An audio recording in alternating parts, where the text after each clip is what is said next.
আজকে আমাদের দ্বিতীয় দিন। আমরা শুরু করেছি 15 দিনের বেসিক স্পোকেন ইংলিশ ক্লাস। আর এটা স্পেশালি তাদের জন্য যারা একদমই ইংরেজি বলতে পারেন না, যেখানে আমরা শিখব ইংরেজি বলতে গেলে আমাদের কি কি শেখা উচিত এবং কিভাবে শেখা উচিত, যাতে আমরা সঠিক ইংরেজি বাক্য তৈরি করতে পারি এবং সঠিক ইংরেজি বলতে পারি, তাও খুব দ্রুতভাবে। যদি আপনি প্রথম দিনের ক্লাস মিস করে থাকেন তাহলে অবশ্যই একবার দেখে নেবেন, কারণ না হলে আপনার ইংরেজি শিখতে অসুবিধা হবে। যাই হোক, শুরু করা যাক আজকের ক্লাস। আগের দিন আমরা শিখেছিলাম পার্সন সম্পর্কে। ইংরেজিতে পার্সনের একটা গুরুত্বপূর্ণ ভূমিকা আছে, তাই আপনাকে অবশ্যই ভালোভাবে এটা শিখতে হবে, না হলে ইংরেজি ভুল হয়ে যাবে। তাই আবার বলছি, আগের ক্লাসটি অবশ্যই একবার দেখে নেবেন। আজকে আমরা এক এক করে এক একটি পার্সনের বাক্যে ব্যবহার শিখব। তার সাথে শিখব পার্সনগুলির সঠিক অর্থ বা মিনিং। এছাড়াও শিখব টেন্স অনুসারে কোন কোন হেল্পিং ভার্ব ব্যবহার করা হয়। আর তার সঙ্গে থাকছে ডেইলি লাইফ সেন্টেন্সেস, যা আমাদের স্পোকেন ইংলিশ শিখতে অনেক হেল্প করবে। তাহলে চলুন এক এক করে শেখা যাক। আই। আই মানে আমি। বাক্যে আইকে সাবজেক্ট হিসাবে ব্যবহার করা হয়ে থাকে। ফর এক্সাম্পল, আমি স্কুলে যাচ্ছি। I am going to school. I am going to school. কেউ যদি আপনাকে জিজ্ঞেস করে কোথায় যাচ্ছ, স্পোকেন ইংলিশে আমরা বলতেই পারি স্কুলে যাচ্ছি, গোয়িং টু স্কুল।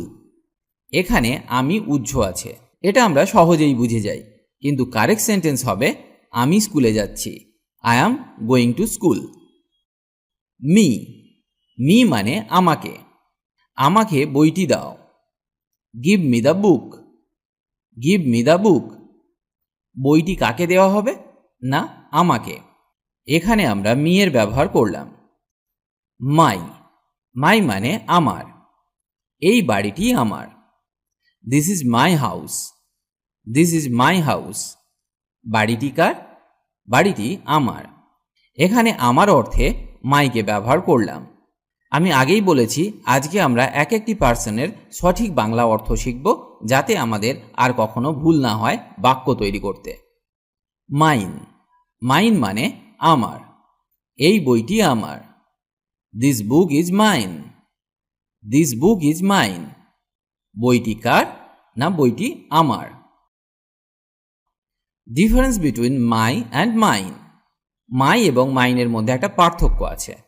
এখানে একটা কথা বলে দিই, বাক্যে মাই কোথায় বসে আর মাইন কোথায় বসে, এটা নিয়ে অনেকের একটা প্রশ্ন থেকে যায়। তবে বেশিরভাগ ক্ষেত্রে মাই বাক্যের মাঝামাঝি স্থানে বসে, আর মোটামুটিভাবে মাইন বাক্যের শেষে বসে।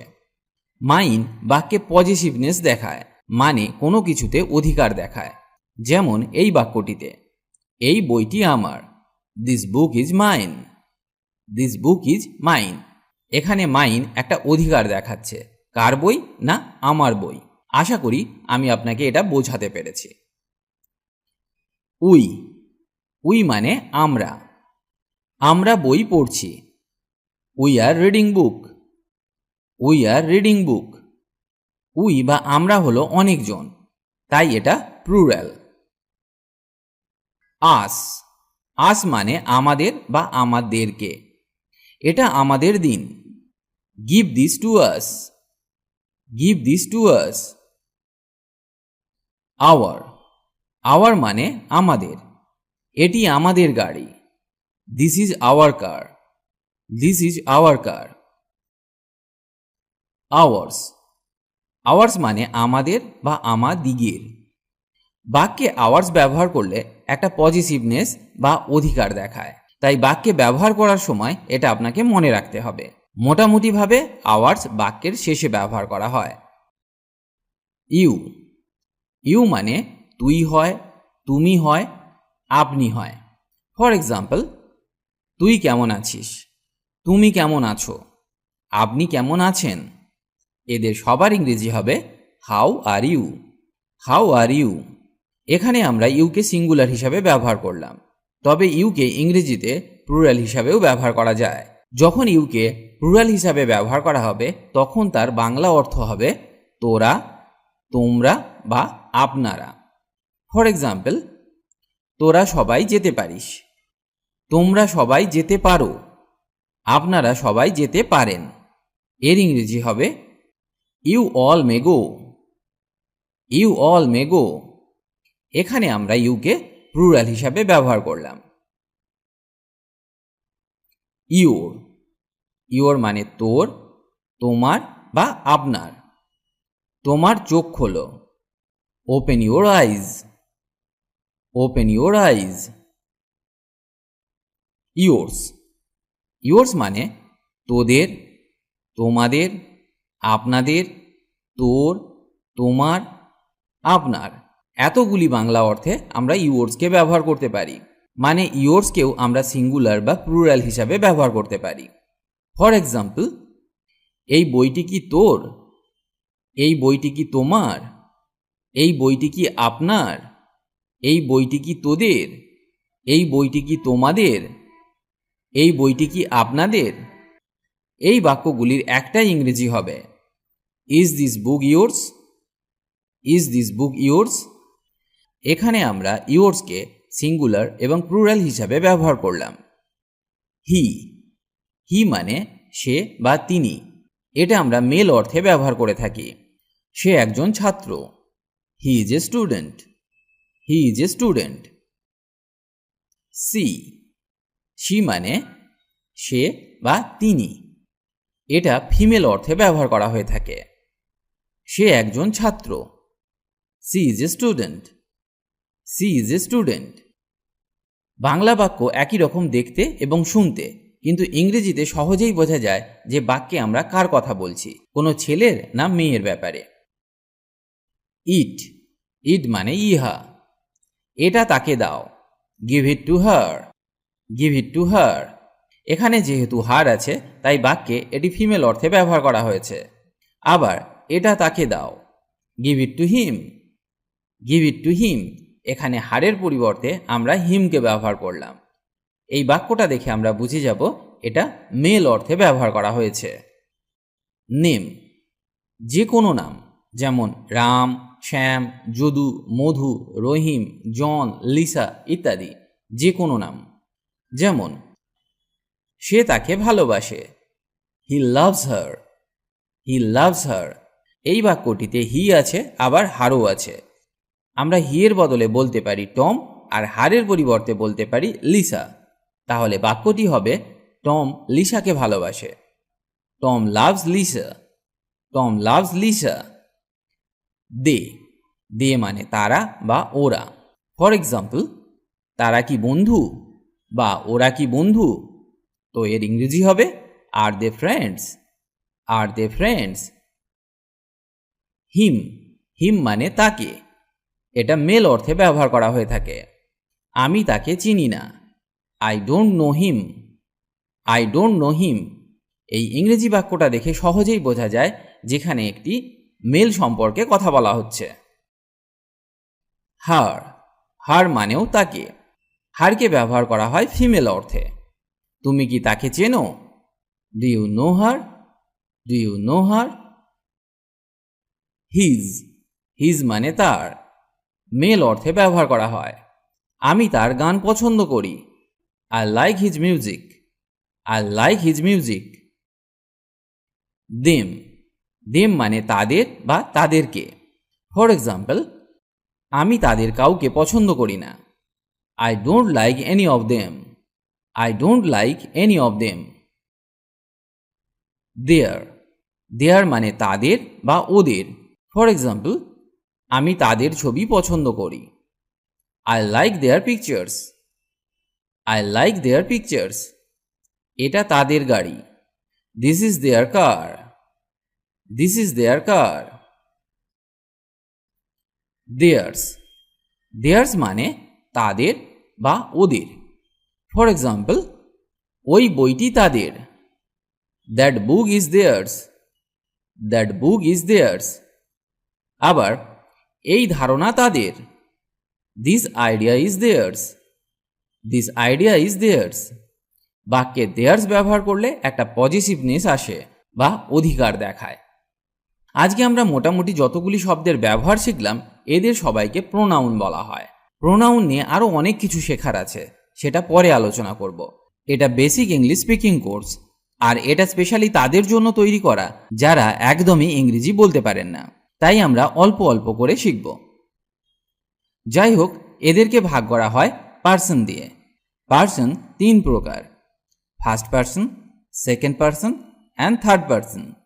এটা মনে রাখার একটা সহজ উপায় হলো আমি আমরা ফার্স্ট পার্সন, তুমি তোমরা সেকেন্ড পার্সন, বাকি সব মানে সে তারা বা যে কোনো নাম ইত্যাদি থার্ড পার্সন। এই ছকটি ভালো করে মনে রেখে দিন, আপনার ইংরেজি শেখা অনেক সহজ হয়ে যাবে। এবার শিখব টেন্স অনুযায়ী এদের সাথে কি কি হেল্পিং ভার্ব ব্যবহার করা হয়। একজন আমাকে বলেছিলেন এদের ব্যবহার দেখিয়ে দিতে, তাহলে দেখে নেওয়া যাক। Present tense. প্রেজেন্ট টেন্সে আমরা আয়ের সাথে অ্যামকে ব্যবহার করে থাকি। যেমন আমি নিশ্চিত, I am sure, I am sure, বা আমি পড়াশোনা করতে যাচ্ছি, I am going to study, I am going to study. আবার আয়ের সাথে হ্যাভকে ব্যবহার করা হয়। ফর এক্সাম্পল, আমার একটি কলম আছে, I have a pen, I have a pen. তবে এখানে have as a main verb ব্যবহার করা হয়েছে, not as a helping verb. আমি ভাত খেয়েছি, I have eaten rice, I have eaten rice. এখানে হ্যাভকে অ্যাজ এ হেল্পিং ভার্ব ব্যবহার করা হয়েছে। ইউ এর সাথে আরকে ব্যবহার করা হয়। যেমন তুমি পড়ছো, you are reading, you are reading. We এর সাথে আরকে ব্যবহার করা হয়। আমরা খুশি, we are happy, we are happy. They এর সাথে হ্যাভকে ব্যবহার করা হয়। তারা ইউরোপে চলে গেছে, they have gone to Europe, they have gone to Europe. He এর সাথে ইজকে ব্যবহার করা হয়। He is lying, he is lying. আবার হি এর সাথে হ্যাজকেও ব্যবহার করা হয়। তিনি তাকে ক্ষমা করে দিয়েছেন, he has forgiven him, he has forgiven him. He এর সাথে আবার হ্যাজ বিনকেও ব্যবহার করা হয়। তিনি দীর্ঘদিন ধরে অসুস্থ, he has been sick for a long time, he has been sick for a long time. ইটের সাথে ব্যবহার করা হয় ইজ, হ্যাজ, হ্যাজ বিনকে। ফর এক্সাম্পল, এটা নতুন, it is new, it is new. এটা অনেক উষ্ণ হয়ে উঠেছে, it has become much warmer, it has become much warmer. রবিবার থেকে বৃষ্টি হচ্ছে, it has been raining since Sunday, it has been raining since Sunday. C এর সাথে ইজ, হ্যাজ এবং হ্যাজ বিনকে ব্যবহার করা হয়। সে কাঁদছে, she is crying, she is crying. সে বাইরে গেছে, she has gone out, she has gone out. তিনি এই সপ্তাহে খুব ব্যস্ত আছে, she has been very busy this week, she has been very busy this week. এখানে আমরা হি এর সাথে হ্যাজ বিনকে ব্যবহার করলাম। এগুলি আপনাকে মনে রাখতে হবে। আপনি যদি টেন্স ভালোভাবে না জেনে থাকেন তাহলে অবশ্যই আমাদের টেন্সের ভিডিওটি দেখে নেবেন।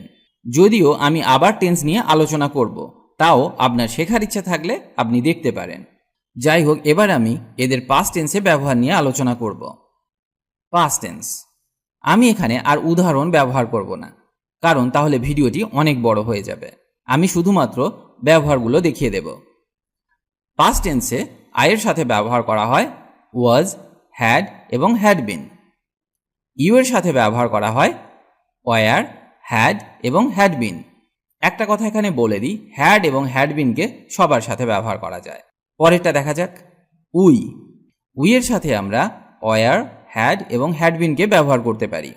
দে এর সাথে ওয়ার, হ্যাড, হ্যাড বিনকে ব্যবহার করা যায়। যেমন they were, they had, they had been. He এর সাথে ব্যবহার করা হয় ওয়াজ, হ্যাড এবং হ্যাড বিনকে। ইটের সাথে ব্যবহার করা হয় ওয়াজ, হ্যাড এবং হ্যাড বিনকে। তাহলে আপনাকে মনে রাখতে হবে হ্যাড এবং হ্যাড বিনকে সবার সাথে ব্যবহার করা যায়। এবার দেখা যাক ফিউচার টেন্স। ফিউচার টেন্সে কিভাবে এদের সাথে হেল্পিং ভার্বগুলোকে ব্যবহার করা হয়। আয়ের সাথে ফিউচার টেন্সে ব্যবহার করা হয় উইল এবং উইল হ্যাভ। ইউ এর সাথে ব্যবহার করা হয় উইল এবং উইল হ্যাভ। ফিউচার টেন্সে উইল এবং উইল হ্যাভকে সবার সাথে ব্যবহার করা যায়। যেমন উই, দে, হি, সি, ইট এদের সবার সাথে উইল হ্যাভকে ব্যবহার করা যায়।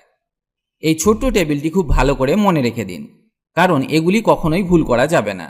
এখানে যদি ভুল করে ফেলেন তাহলে আপনার বাক্য তৈরি ভুল হয়ে যাবে, তার সাথে বাক্যের অর্থও ভুল হয়ে যাবে। তাই এটি অবশ্যই মন দিয়ে শিখবেন। আজ এই পর্যন্ত, আবার দেখা হবে নতুন এক ভিডিওর সাথে।